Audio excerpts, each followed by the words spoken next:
सर्दियों के दिन शुरू थे और ठंड ने भी अपना जोर पकड़ लिया था। भंडू अपने घर में लकड़ियां जलाए बैठा हुआ था।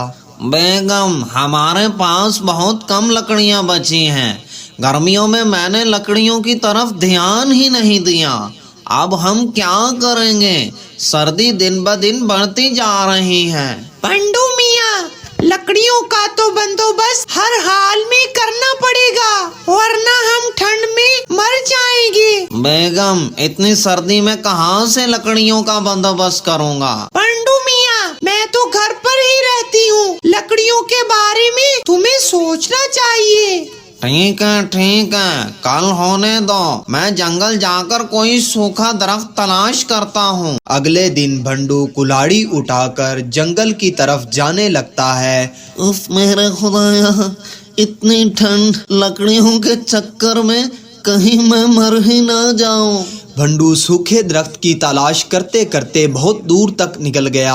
अरे पंडू मियाँ, सर्दी ने तो अकल को भी ढीला कर दिया है। सूखा दरख्त तो मिल ही नहीं रहा और घर का रास्ता भी भूल गया। अब दरख्त तलाश करूं या घर का रास्ता? अरे भंडू मियाँ, भूल गए ना घर का रास्ता? भंडू आवाज सुनकर चौंक गया और घबरा कर बोला, कौन है? इस भरे जंगल में मेरे अलावा कोई नहीं है। शायद मेरा वहम है। अरे भंडू, घबराओ मत, दरख्त के ऊपर देखो। बंदर! बाप रे बाप, बंदर इंसानों की तरह बोल रहा है। मैं कोई आम बंदर नहीं हूँ, तुम डरो मत। मैं अपनी कहानी तुम्हें बाद में सुनाऊंगा। तुम सर्दी से मर जाओगे। मेरे साथ चलो। सामने एक झोपड़ी है, वहाँ पर एक बाबा जी रहते हैं। इस घने जंगल में झोपड़ी और बाबा जी रहते हैं? भंडू, मेरी बात गौर से सुनो। बाबा जी कोई आम इंसान नहीं है। बाबा जी के पास जाकर सच सच बोल देना। उसे कहना मैं जंगल में घर का रास्ता भूल गया हूँ, और बाबा जी जो बोले मान लेना। तब तुम अपने घर जा पाओगे, वगरना जंगल में ही भटकते फिरोगे और कभी भी घर नहीं जा पाओगे। क्या मतलब तुम्हारा? मैं घर क्यों नहीं जा पाऊंगा? पांडू मियाँ, तुम जिस जंगल में हो, ये एक तिलिस्मी जंगल है। जितनी भी कोशिश कर लो, मगर इस जंगल से नहीं निकल पाओगे। मेरी बात मान लो और बाबा जी के पास चलो। भंडू ने बंदर की बात मान ली और झोपड़ी की तरफ चल पड़ा। जब भंडू झोपड़ी के पास पहुंचा ही था कि आवाज आई, तुम्हें वो सामने एक सूखा दरख्त नजर आ रहा है। जाओ, वहाँ से लकड़ी काट लाओ, फिर मेरी झोपड़ी में आना। जाओ भंडू, उस सूखे दरख्त से लकड़ियाँ काट लाओ। भंडू सूखे दरख्त से लकड़ियां काट कर बाबा जी के पास ले आया। ये लो बाबा जी, मैं लकड़ियाँ काट लाया हूँ। अब इन लकड़ियों से आग जलाओ, मुझे बहुत सर्दी लगी है।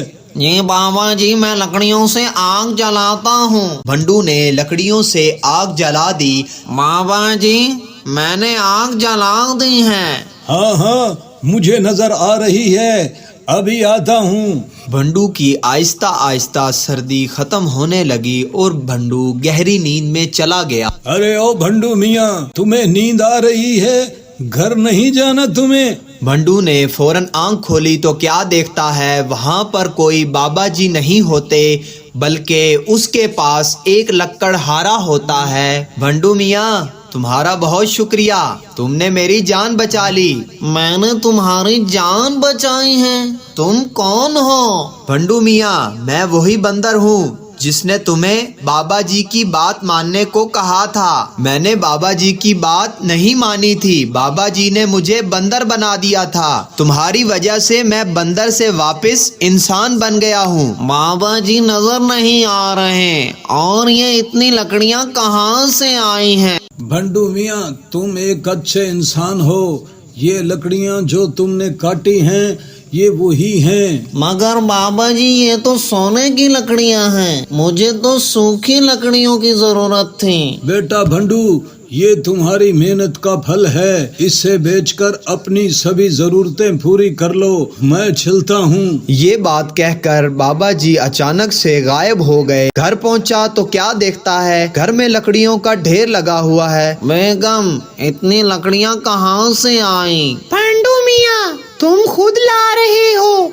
मुझसे पूछ रहे हो?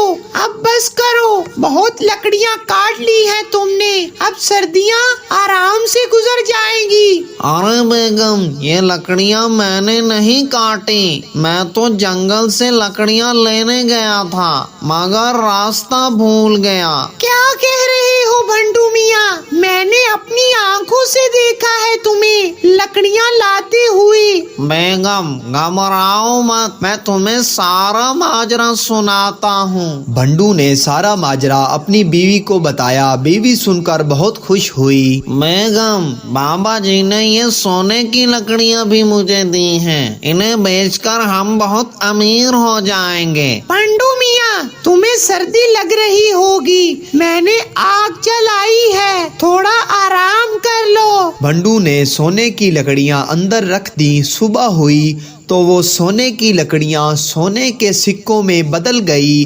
भंडू सोने के सिक्के देखकर और भी खुश हुआ और ऊपर वाले का शुक्रिया अदा